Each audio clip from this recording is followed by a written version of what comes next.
There was a reparations conference by the African, spelled with a K, Reparations All-Party Parliamentary Group. So this is a group of parliamentarians who, in Britain, who held a conference to demand reparations for slavery.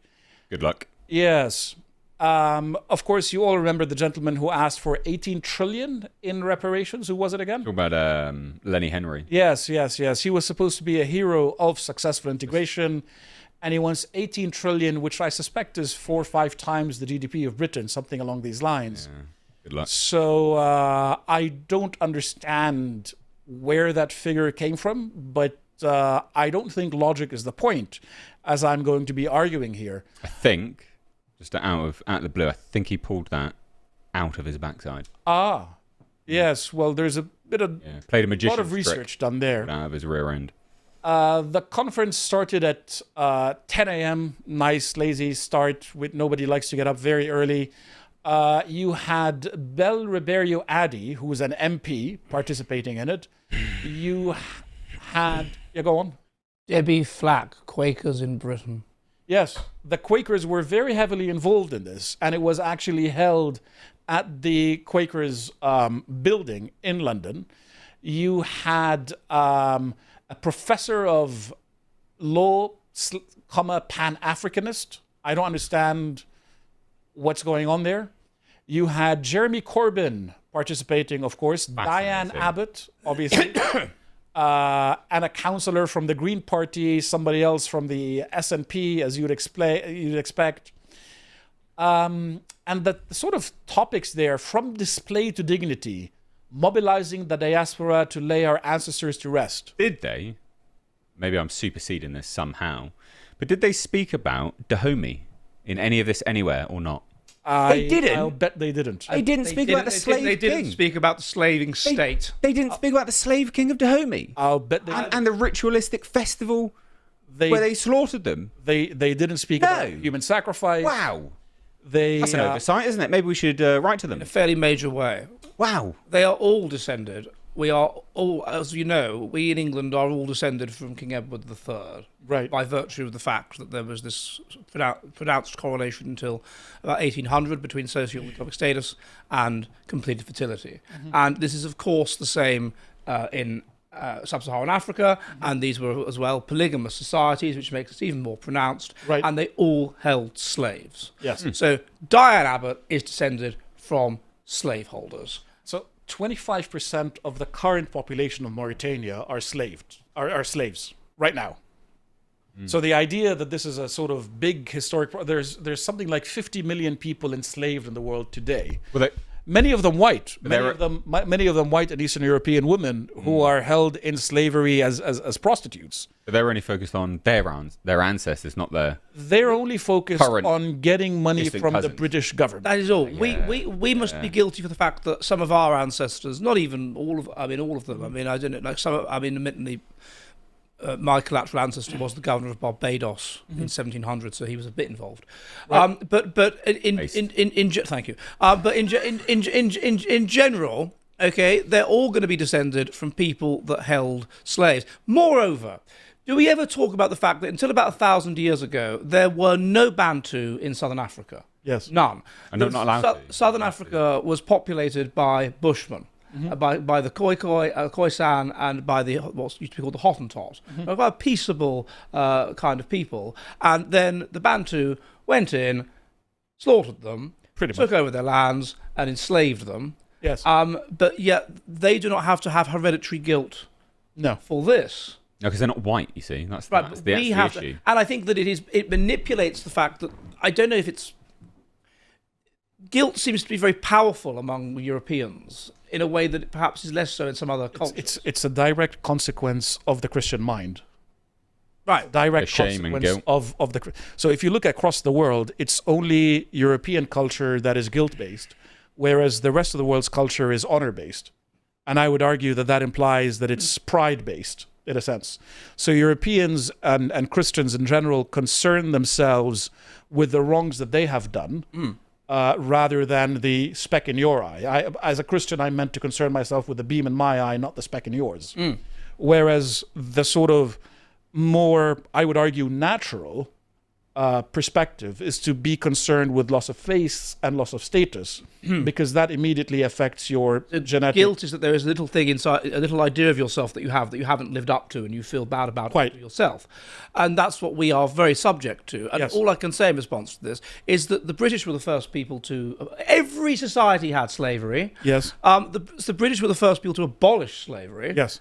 So slavery is so terrible, and the British were the first people to abolish it while it was still endemic in Africa. But you still owe 18 trillion pounds. don't owe anything because you Not according to Diane Abbott. You did something which everybody else did. Yes. And you could, my friend Lipton Matthews, who's Jamaican, Mm-hmm. look at the benefits that Jamaica has in terms of education, in terms of infrastructure, in terms of whatever, from having been, it still is, a British colony. Yes. In terms of even something like the invention of artificial fertilizer, which was a European thing, allowed the population of these places to grow. People wouldn't be alive today if it wasn't for these issues. So it's just being manipulated. I'm going to allow Diane Abbott to correct you, if you don't mind. Oh. I'm going to allow Diane Abbott. Oh, well, why should we pay all this money? This was so long ago. This has nothing to do with us. But of course, it has to do with the British state in the here and now. You cannot repeat often enough that the profits from slavery made many British institutions, our banks, our universities, our churches, our... So I love the way, exactly, I was going to mention that. I love the way in which she transitions from it's the responsibility of the British government to our, and that her community demands reparations, but it's ours as well. If it's yours, then you're not owed anything. It's also fascinating she mentions the church, because it was, of course, Christian ideology which even led us to abolish it. But fundamentally, whatever. Wilberforce and all of don't talk about that. The big-brained. That is the flip, that she wants to be both British. It's I'm British, yes. I'm British, but I'm also not British. And then reparations. And then some of the titles there talk about the African diaspora. So amazing. You see on the agenda the perception that actually they aren't British, French, whatever. And then you see them asserting ours. And there is this divide. And when you say you must choose, the answer is, well, you're a racist. Yeah. Well, I'm fine with that, but you do have to make a choice, kind of. Did they talk about the Barbary slave trade by any chance? They will never mention the Muslim slave trade and the number of Europeans enslaved by Muslims. Not the Slavics? No. If you look at a picture of the... If you look at a picture of the Ottomans, of the ruling, the descendants of the Osman family, the Ottomans, they're all blonde, blue-haired. And that's not the natural look of a Turk, shall I say. Sure. Yes, I'm quite confident. I'm quite confident. And the reason for that is because they took so many white women as slaves for so long that they all ended up becoming blonde and they were colored eyes. They came all the way from the Khanate of Crimea to literally Oulu, northern Finland, where I live. Right. Because they were into the blonde-haired, blue-eyed, and took those women as slaves in the Khanate of Crimea. Yes. And the conditions as well. Okay, if we have to pay back reparations to Diane Abbott so she can buy wigs and lose weight or whatever she wants to spend the money on, left shoes. Then we need serious reparations from the people that lived on the southwest coast, the people that lived even in Iceland. They went that far north, and took slaves and held them in the most appalling conditions. Yes. In many cases, they would live their lives as galley slaves, excreting where they sat. If they worked in the royal court, they would not just castrate them, because they would also literally cut off their penises and force them to use some kind of straw to urinate. Yes, catheter. You can, yes. The level of cruelty was unbelievable. I think there was a guy that was he French, that was the Prime Minister of Algiers. He was a castrato though, so they could rise quite high. But that's what they would do. So we need reparations from the Middle East. It only goes one way, because because since this is a Christian society that is naturally vulnerable to guilt, it won't in any way work on a Muslim society. If you were to tell the Muslims, well, you guys took white people as slaves back in the day, the answer would be yes, proudly so.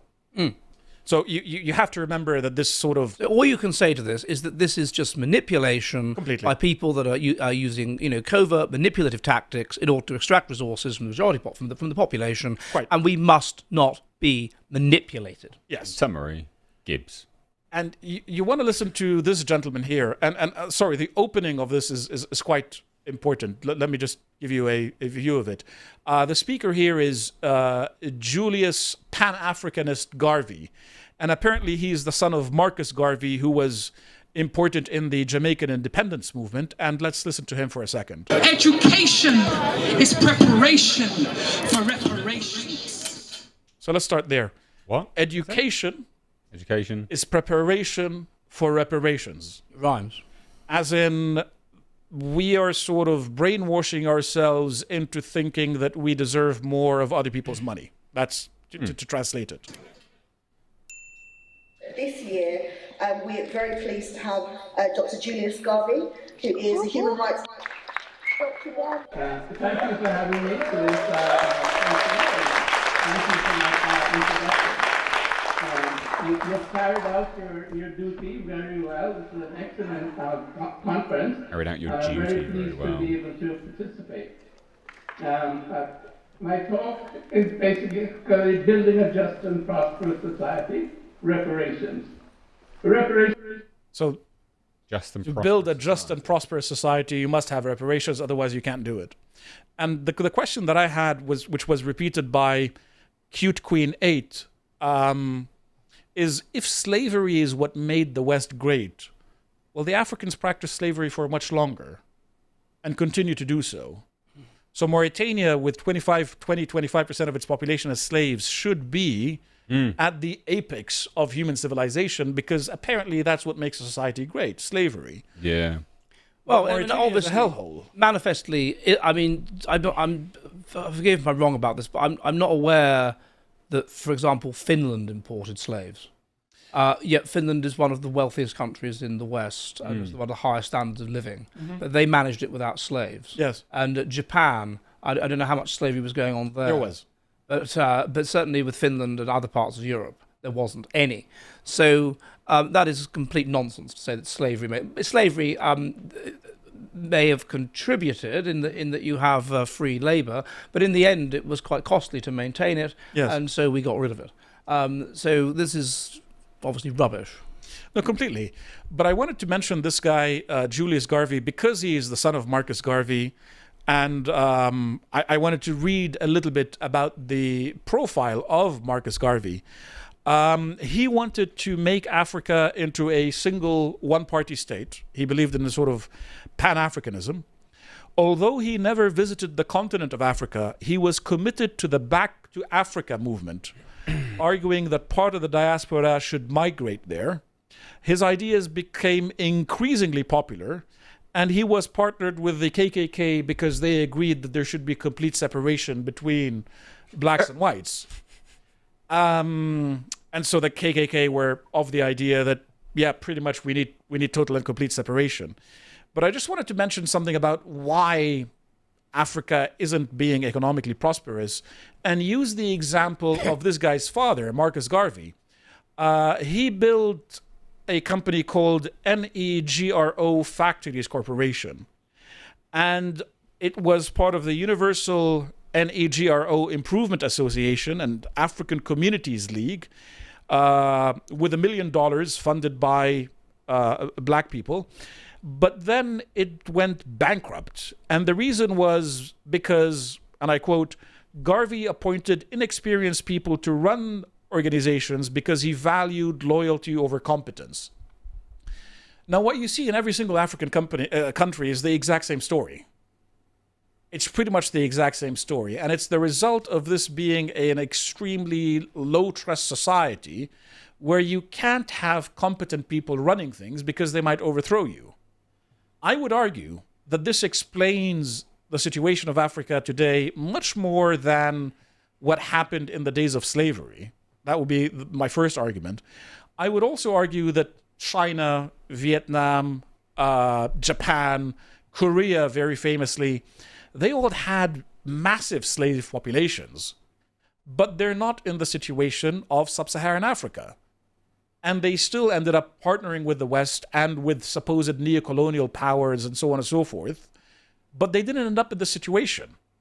And so when you want to assess a movement or what some kind of grievance group is saying, the first question you should ask yourself is, to what extent do they blame themselves for their own plight? Like, this seems to me like a pretty important question. And it's a very Christian question. This is what Christ tells us to do. Look at the beam in your own eye first. So when you see these kinds of groups just blaming everybody but themselves for whatever happens to them or whatever happened to them in the past, you've got to ask, well, to what extent is some of it your fault? Other societies had slavery, and they didn't do this badly. This is a video from the previous conference, and this is by a guy... What are they wearing? Yeah, I know. Goodness me. I know.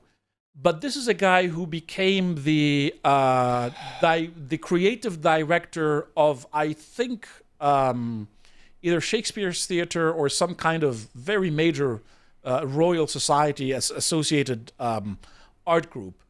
And he's still saying, we want reparations, we want this, we want that. And sitting around in this are a bunch of MPs, Dawn Butler, Diane Abbott, Clive Lewis, Ribeiro Addy. I mean, if you become an MP in a country, you've made it. This is the highest echelon of political success. Yeah, but I mean, that's just another indictment on why foreigners shouldn't be allowed political office in the UK. It's so disgusting. Absolutely so disgusting. They just push for 100% sectarianism, their own in-group preference. All these things in my head that I don't say, and then he just says them. All right.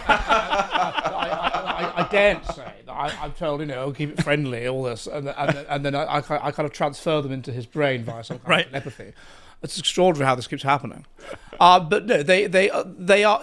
Someone's put a very interesting point on here on one of the questions, which is that who sold them into slavery? And the answer is the chieftains. Yes, that they were part of other tribes. Yes. Dahomey, as you say, those tribes were defeated. They were taken as slaves by those other tribes, and then they were sold to the Americans, to the British, to whoever. And if they hadn't been sold to the Americans, to the British, they may well have been sold to the Arabs. Yes. And if that had happened, they would have had a much less pleasant time. Yes. And probably wouldn't have had descendants today.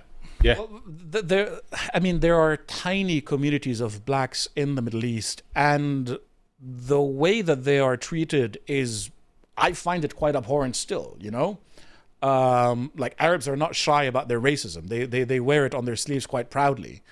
And so you have to ask yourselves, well, in which society did blacks benefit the most? And one question to think about is, why is any black person in Western Europe going to be, on average, much richer than the average black person in sub-Saharan Africa? I mean, where do you have a better standard of living? Obviously in the West. Why? And does that count towards reparations in some way? Does it have any economic value or financial value?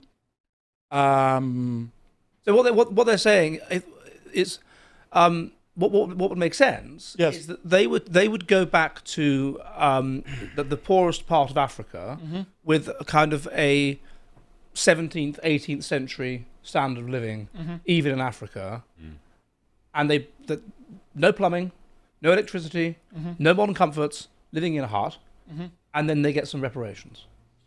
No, that's not what they're saying. No, they got to stay. They get to stay. Oh, they get to stay. They get to stay. So you're saying they get to stay with all of the enormous material benefits of living in the West, and they just get money. It's called have your cake and eat it. Pretty much. Pretty much. And also, it wouldn't work because what I can imagine would happen is that a lot of them would get these reparations and would then fritter them away. And very quickly, But that would be our fault as well. That would then be our fault. Then they would say, oh, well, that was because you didn't teach us how to spend the money properly. Yeah. You didn't educate us, because education, as you know, needs reparation. Yes. You need to decolonise education. You didn't decolonise education enough, so therefore we accidentally spent the money on all kinds of nonsense.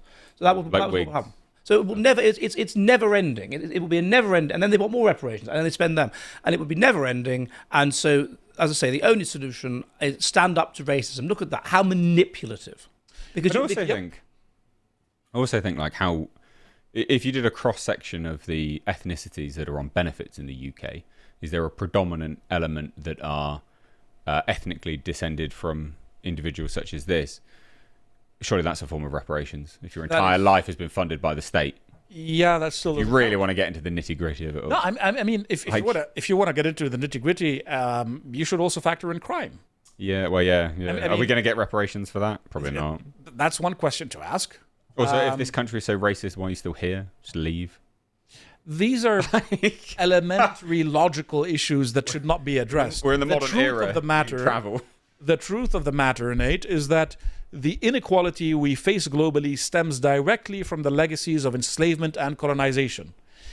One of the things that stems directly from colonization is running water, plumbing, hospitals, schools, roads, basic state functions. Yeah. Life expectancy high. Life expectancy being much higher. Children surviving, etc., etc. Yeah. Britain has yet to fully confront or make amends for these injustices. Right. Like, how is ending slavery globally not making amends? One of the things they argue, they said that, Lenny Henry said this, yes, is that if we have these reparations, it will help to end racism globally. And I was like, what? Why? How? Racism is inbuilt. If racism basically means ethnocentrism, which it does, ethnocentrism is something that is built into us. And there's numerous studies that indicate this. That in-group preference, genetically similar. If you're genetically similar, if you cooperate with someone that's your genetic kin, that's indirectly passing on your genes. Yes. So there will always be racism. And even if we create new races, which we are doing, such as the Happers in America or whatever, then you just they marry each other, and you just get essentially a new forms of what they want to call racism. Yes. So that's absolutely ridiculous. And then he says, the reason why black people are underrepresented in the UK today, even putting aside the fact that they've only been here since 1948, in various... Well, they were always here. I thought diversity built Britain. What are you saying, Ed? I'm saying. What are you saying? I'm saying Ed, not. be careful. Not that's. Wow. That's not. Spicy take. Not. Well, I did go to a part of Colchester a few years ago, which is of course the oldest town in Britain. I did see some black people. Whoa. And so I wonder if they're descended from these black people that were there before the time of the Romans, and they just kind of hid away because of systemic racism for 1,000 years or so, and now have re-emerged when the environment was more propitious. Yeah. They were still educated. That's mad. It is. But wow. There are reasons why there are socioeconomic differences, and slavery has nothing to do with it. Terrible conditions we have people in this country that have recently descended from people that lived in the most terrible conditions, right? That worked their fingers to bone in factories, that lived in one-room little houses outside terrible conditions, and those people, if by genetic chance end up having the qualities that cause you to have socioeconomic status, they move up. And we know this, and you can trace your family tree back, and you can see that a lot of people in this country that are reasonably successful will have ancestors like that because of these changes. So it's absurd. And it's a complete absurdity, but I want to mention a couple of the organizations that are involved in this. So these are some of the organizations that are involved. There's obviously the arm of the state known as Stand Up to Racism, and they are signing letters against the far right while demanding that the far right pays them reparations. Brilliant. Okay, funny. They're attacking Tommy Robinson for being pro-Israel. Whatever you think about that, I honestly don't care. Here they are protesting in support of the illegal migrants, essentially, after there were a bunch of incidents of rape, really, and attacking Robert Jenrick for noticing that Handsworth is not really integrated. Then there is an organization called Ubele. What? Every journey starts with a single step. Apparently that's an African proverb. Whatever. And it's taken from Swahili. And you look at these guys and you're like, come on. Really? I think they're culturally appropriating our clothing there. Maybe. You get another organization called Repair Campaign, where they're essentially bragging about the Haitian Revolution. How did that go? Oh yeah, They well murdered done. all the white people. Well done. And then Haiti became the worst country in the world. Yeah, I mean, there you go, right? Like, come on. And if they don't admit this kind of basic truth, what kind of truth can you expect from them? You know, we've got some islands. We could probably just give them an island, see how they go. Yeah. We can't. You tell this has to be YouTube friendly. I mean, we can't even discuss some of the things. I know. I know. Well, he can, but somehow. Well, but I I'm not can't. saying- You Then can you be my get guest. Extinction Rebellion International Solidarity. What? Extinction Rebellion. What have they got to do with this?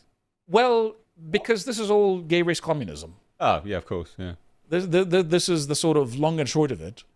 Is the extinction part what they want to do to white people? Good question. That guy there is called Lee Jasper, isn't he? The guy that's second from the from the right. Yes. Yeah. He used to be quite prominent as an anti-British campaigner. And they've organized something, Operation Black Vote. Try organizing something called Operation White Vote. See how far you get. Or just Operation Christian Vote. See how that goes for you. That's happening now with Gammonzilla, but yeah, well, that's true.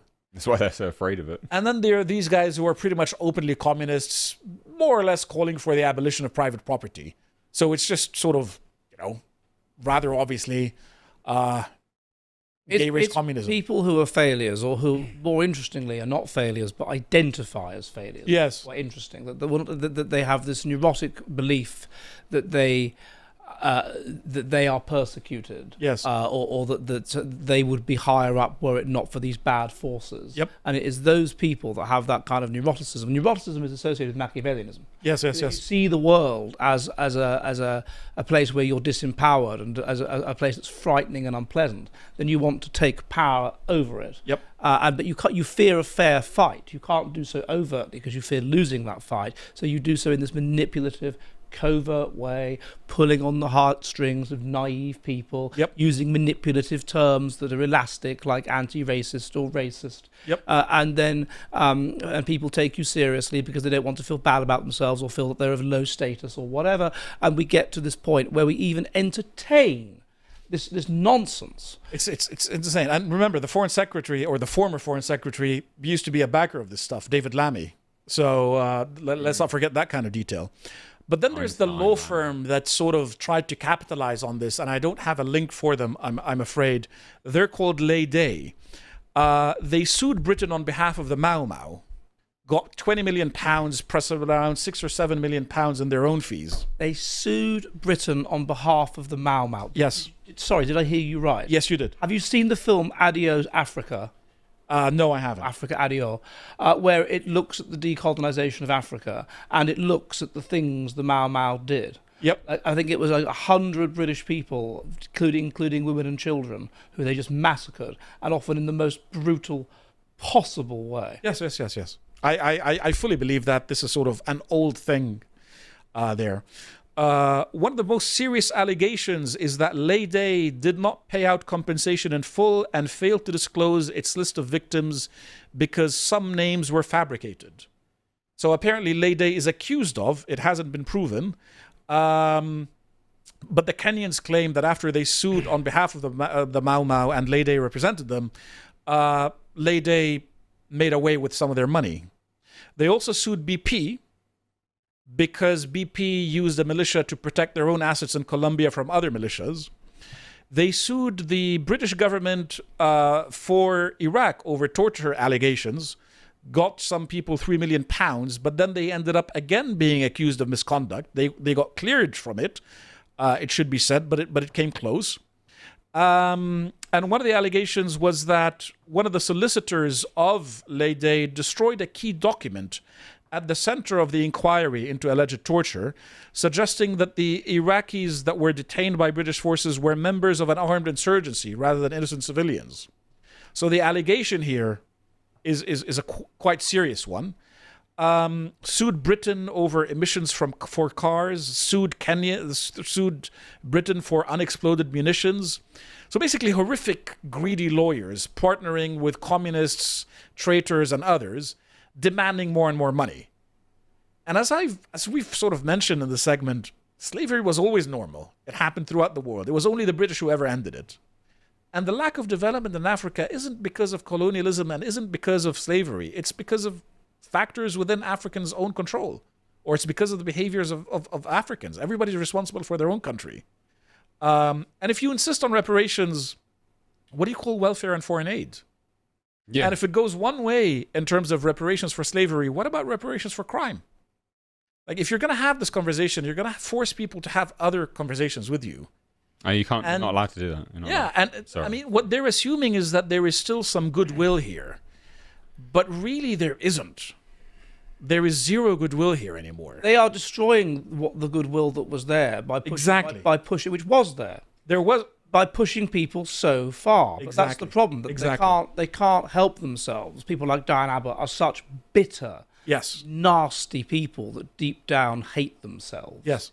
And thus become narcissistic like she is, that they can't help, that they will always be so bitter that they can't know, they don't have the impulse control almost to be able to draw the line and say, hang on, we might be pushing people a bit far here. It's like almost like an abusive relationship with some girl that has borderline personality or something. She doesn't understand that eventually she'll push the chap so far that he'll just say, right, I'm ending this. Yes. And there's some positive sides to this, maybe, I don't know, but this is too much. And that's what they're doing.